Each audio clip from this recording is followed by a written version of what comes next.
I knew my marriage was over 3 weeks before Thanksgiving, but not because I caught my husband cheating. It ended the moment a bank employee accidentally emailed me a statement he never intended for me to see. At first glance, it looked ordinary, just another account summary, but buried between routine transactions were luxury hotel charges, designer purchases, and monthly transfers to a woman whose name made my stomach drop. My cousin, Madison. I didn't confront either of them. I didn't cry in front of anyone. I simply printed every page, placed them in a manila folder, and waited. By Thanksgiving morning, my husband Ethan was acting unusually attentive, helping in the kitchen, complimenting my cooking, asking if I needed anything. The performance was almost impressive. Then I walked into my aunt's dining room carrying a pie and found him standing near the fireplace with Madison. His hand rested comfortably over hers. They were smiling at each other in a way that explained every transaction I'd spent weeks quietly studying. The room was crowded, loud, and warm with holiday chatter, but all I could hear was the sound of certainty settling into place. Neither of them looked worried when they saw me. Why would they? They thought I was walking into Thanksgiving blind. What they didn't know was that I'd already spent 3 weeks planning exactly what would happen next. I was 28 years old, married for 5 years, and according to everyone in my family, living the kind of life people were supposed to envy. Ethan had a respected position at a regional finance firm, we owned a beautiful home outside Columbus, and every holiday photo made us look impossibly happy. What nobody saw was how carefully that image had been maintained. For nearly a year, Ethan had become emotionally distant in ways that were difficult to explain but impossible to ignore. Conversations felt rehearsed. Affection felt scheduled. Whenever I asked if something was wrong, he would smile, kiss my forehead, and tell me I was imagining things. My family believed him. Madison, my cousin, was especially quick to defend him. She often joked that I didn't appreciate how lucky I was to have such a devoted husband. Looking back, I realize she always sounded a little too invested in protecting him. The weeks after discovering those bank statements became a private education in betrayal. Every receipt, transfer, reservation, and hidden expense revealed another piece of a story neither of them thought I could see. Yet the more evidence I uncovered, the calmer I became. They expected emotions. They expected confrontation. What they never expected was patience. And patience was about to become the most expensive mistake either of them had ever made. The first transaction appeared on September 12th, a Friday afternoon while I was supposedly visiting my mother for the weekend. According to the statement, Ethan had spent $842 at a luxury hotel downtown. At first, I tried to explain it away. Maybe it was a client meeting. Maybe it was a company event. But the charges didn't stop there. 3 weeks later, there was another hotel stay. Then a jewelry purchase for $1,960. Then a series of monthly transfers labeled simply as personal assistance. The recipient account number appeared repeatedly, and after comparing records I had access to through a family business partnership, I discovered the account belonged to Madison. The realization didn't hit me all at once. It arrived in quiet pieces over several days, each fact settling beside the last until denial became impossible. I remember sitting alone at my kitchen table after midnight, highlighting transactions with a yellow marker while Ethan slept upstairs. The house was completely silent except for the hum of the refrigerator and the occasional turning of a page. By the end of that week, I had assembled a timeline that stretched across 9 months. Every hidden transfer matched periods when Madison had suddenly taken unexplained trips or posted carefully cropped social media photos from locations she never identified. What fascinated me wasn't the affair itself. Affairs were unfortunately common. What fascinated me was how confident they seemed. Neither of them had bothered covering their tracks particularly well. They simply assumed I wasn't paying attention. That assumption became my advantage. Instead of confronting Ethan, I started documenting everything. I created digital folders organized by date. I saved screenshots, downloaded statements, and requested historical records. When customer service representatives asked why I needed copies, I always provided calm, reasonable explanations. Within 10 days, I possessed more information about my husband's financial behavior than he probably remembered himself. Then another discovery changed everything. On October 27, Ethan transferred $18,000 from a joint savings account into a separate account I didn't recognize. The transfer occurred without discussion, authorization, or explanation. When I traced the destination, I found that the account had been opened only months earlier. The listed secondary beneficiary wasn't me. It was Madison. I stared at the document for nearly a minute before printing it. Until then, I had believed this was a relationship betrayal. Suddenly, it became something larger. Ethan wasn't simply cheating. He was actively repositioning assets while presenting himself as a loyal husband. That same evening, he came home carrying flowers. "Thought these might brighten your week," he said casually. I accepted them, thanked him, and placed them in water while mentally calculating how many lies had accompanied that bouquet. The following weekend, our family gathered for an early Thanksgiving planning dinner. Madison arrived wearing a bracelet identical to one purchased from the jewelry store listed on the statement. Several relatives complimented it. She smiled and said she bought it herself during a sale. Ethan looked down at his plate. It was the only moment all evening when he appeared uncomfortable. The lie was so obvious it almost felt insulting. Across the table, my aunt laughed about holiday travel plans while my uncle debated football schedules. Life continued normally around them because nobody else possessed the information I did. Sometimes knowledge creates panic. Other times it creates clarity. By November, I no longer wondered whether they were involved. I knew. The only remaining question was how long they intended to keep pretending. Fortunately for me, Thanksgiving was approaching.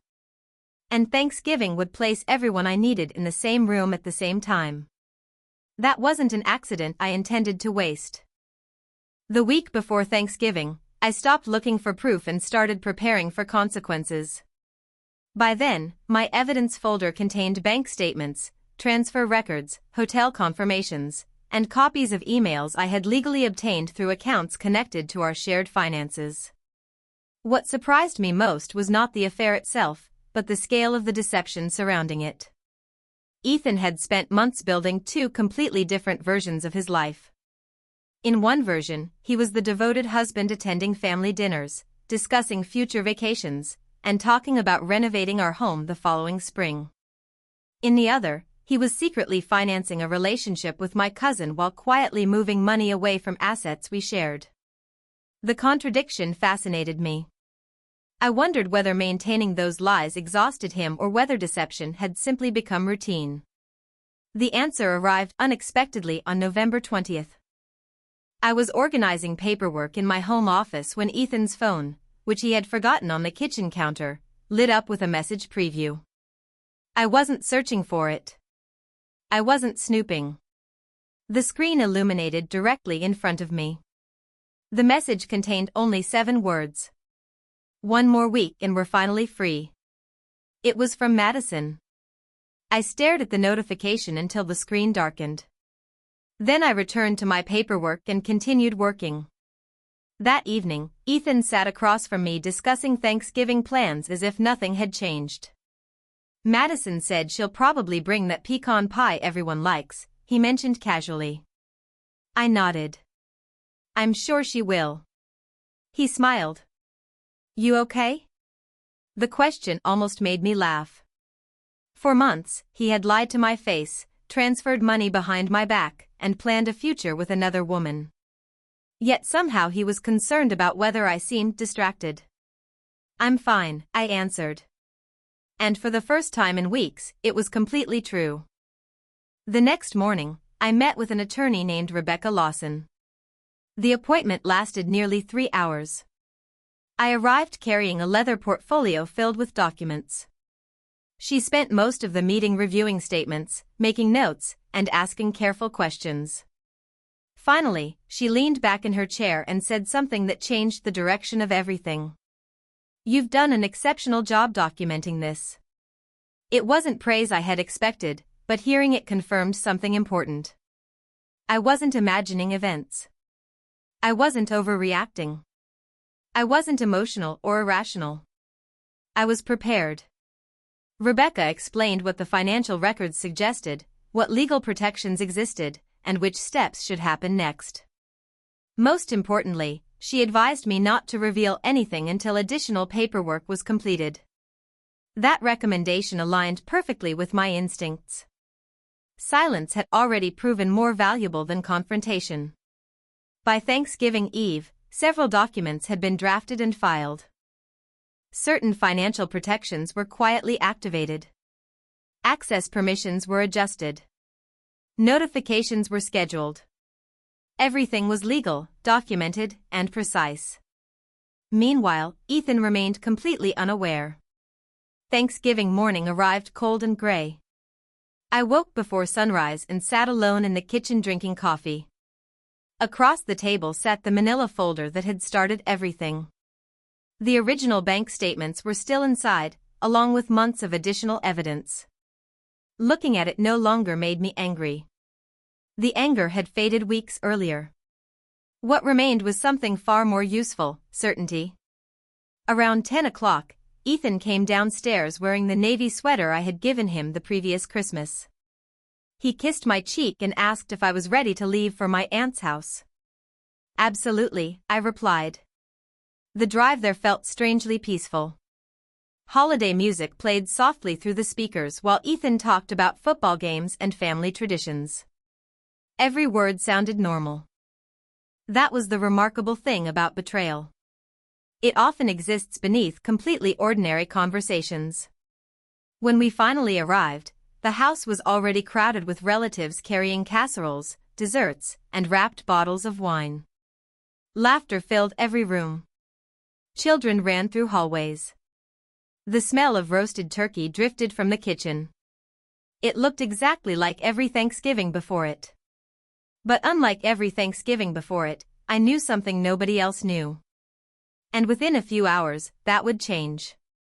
For the first hour, I moved through the house exactly as everyone expected. I helped arrange serving dishes, greeted relatives, and listened politely as family members exchanged stories about work, travel, and children. If anyone noticed how calm I seemed, they didn't mention it. Ethan appeared relaxed as well. In fact, he seemed happier than he had in months. Every time I saw him across the room, he wore the easy confidence of someone who believed he was in complete control of the situation. Madison arrived shortly after noon. The moment she stepped through the front door, several relatives rushed over to greet her. She hugged my aunt, complimented the decorations, and handed someone a pecan pie. Then her eyes met Ethan's. The glance lasted less than 2 seconds. Most people would have missed it. I didn't. Neither of them realized I had spent weeks studying their behavior. Once you know the truth, small details become impossible to ignore. During lunch preparations, they found excuses to be near each other. During conversations, they tracked each other's reactions. During family photographs, they positioned themselves carefully enough to avoid suspicion while remaining close enough to maintain their secret connection. The performance would have been impressive if it weren't so predictable. Around 2 o'clock, everyone gathered in the dining room. My aunt's table extended nearly the entire length of the room. 21 people squeezed into chairs while dishes covered every available surface. Turkey, stuffing, sweet potatoes, green beans, cranberry sauce. The traditional holiday spread stretched from one end of the table to the other. I sat across from Ethan. Madison sat 3 seats away. Throughout the meal, conversation bounced between politics, sports, work promotions, and family memories. Nobody suspected anything unusual. Then my uncle asked a simple question. "So, Ethan, how's business these days?" Ethan smiled immediately. "Things are going great. Actually, next year should be even better." Madison looked down at her plate to hide a smile. I noticed. So did nobody else. My uncle nodded approvingly. Good to hear. You've always been a smart planner. For a moment, the irony almost made me laugh. Ethan thanked him and continued talking about future opportunities. Future opportunities. The phrase lingered in my mind because by then, I knew exactly how many of his future plans depended on money he believed he could quietly move beyond my reach. The discussion continued for another 20 minutes before dessert arrived. That was when I decided the waiting was finished. Not because I was angry. Not because I wanted revenge. Because every necessary document had already been filed. Every protective step had already been completed.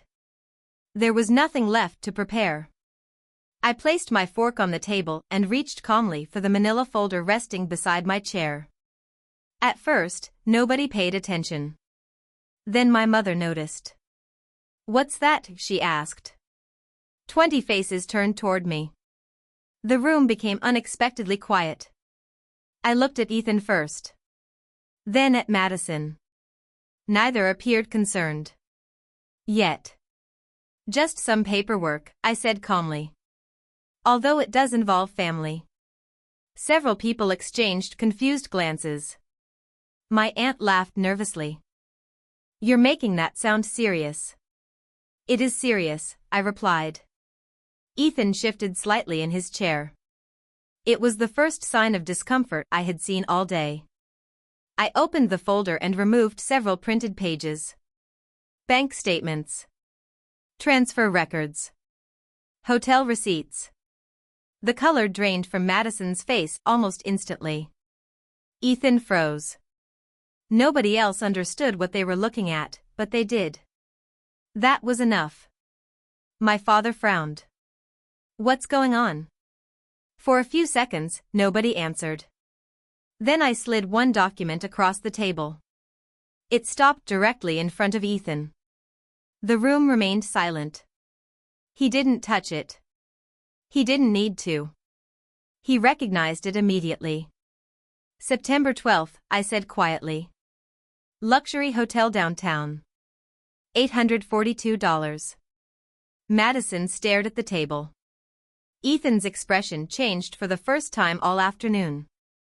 The confidence disappeared. The certainty disappeared. And suddenly, everyone in the room realized they were witnessing something neither of them had prepared for. The secret wasn't secret anymore. But the biggest reveal was still coming. The silence that followed felt heavier than any argument could have been. 20 family members sat frozen around the table while Ethan stared at the documents and Madison refused to lift her eyes from her plate. Nobody reached for dessert. Nobody spoke. The only sound came from a grandfather clock in the hallway marking each passing second. Finally, my father looked at Ethan and asked the question everyone was thinking. "Is this true?" Ethan opened his mouth, closed it again, and glanced toward Madison. That single look answered more than any explanation ever could. My aunt's face went pale. "Madison," she whispered. Madison swallowed hard but said nothing. For months they had carefully managed every detail of their deception, yet neither had prepared for the moment when evidence replaced excuses. Ethan eventually cleared his throat. "This isn't the right place to discuss this." I almost smiled. It was exactly the response I expected. People often talk about honesty until honesty becomes inconvenient. "Actually," I replied calmly, "Thanksgiving seems appropriate. Since both of you were comfortable involving the family for nearly a year." Several relatives exchanged shocked looks. My mother covered her mouth. My uncle pushed back from the table as if trying to create distance from the situation. Then Ethan tried a different strategy. "You've misunderstood some things." I reached into the folder and placed another document beside the first. It was the account record showing the $18,000 transfer from our joint savings. The beneficiary information was highlighted in yellow.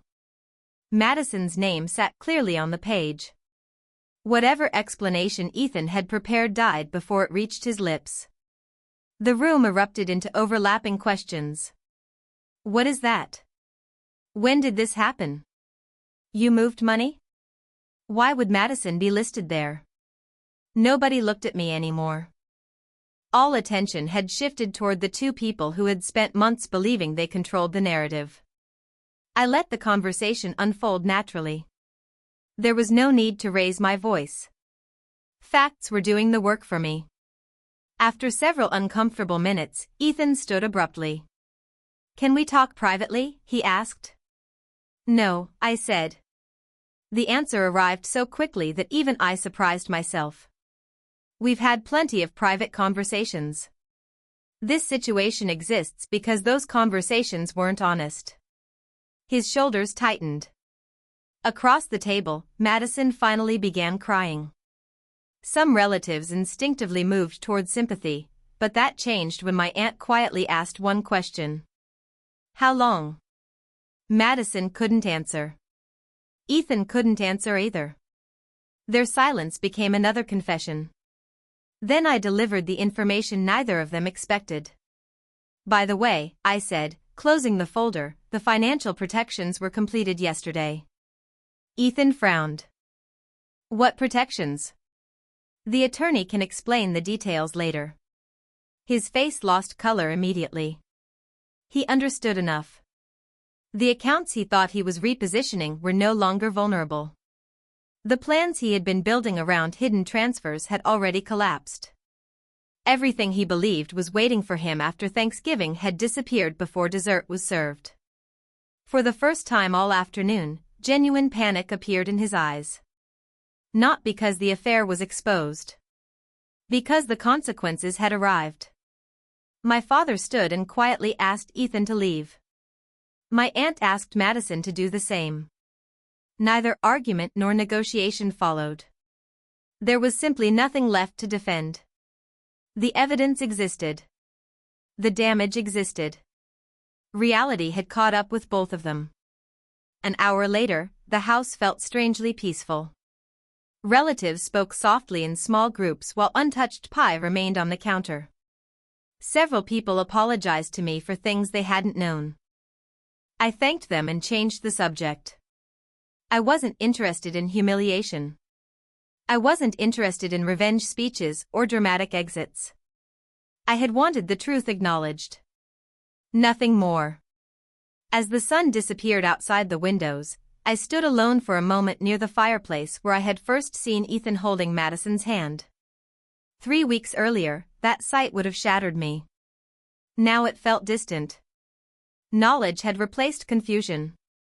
Preparation had replaced fear. And while Ethan and Madison drove away carrying the weight of their choices, I finally experienced something neither of them had given me in months: complete peace. 3 months later, the divorce process was moving exactly as my attorney predicted. The financial records, documented transfers, and timeline of events left very little room for confusion. Ethan spent months trying to explain decisions that had seemed clever when nobody was paying attention. Madison, meanwhile, discovered that relationships built in secrecy rarely survive the pressure of public truth. Family gatherings became quieter, simpler, and far more honest. As for me, I stayed in the home, continued my work, and rebuilt a life that no longer depended on someone else's promises. The most surprising part wasn't losing a husband. It was realizing how much energy I had spent maintaining an illusion that only benefited him. Once that illusion disappeared, everything became lighter. People often assume strength looks dramatic. They imagine shouting, confrontation, or revenge. But sometimes strength is a folder of documents, a calm voice, and the patience to let facts arrive at their destination. Looking back, I don't remember the betrayal as clearly as I remember the moment I stopped fearing it. That was the day everything changed. If you've ever stayed silent while someone underestimated your intelligence, your patience, or your ability to see the truth, subscribe. Because sometimes the strongest move isn't exposing a secret immediately, it's waiting until the truth can speak for itself.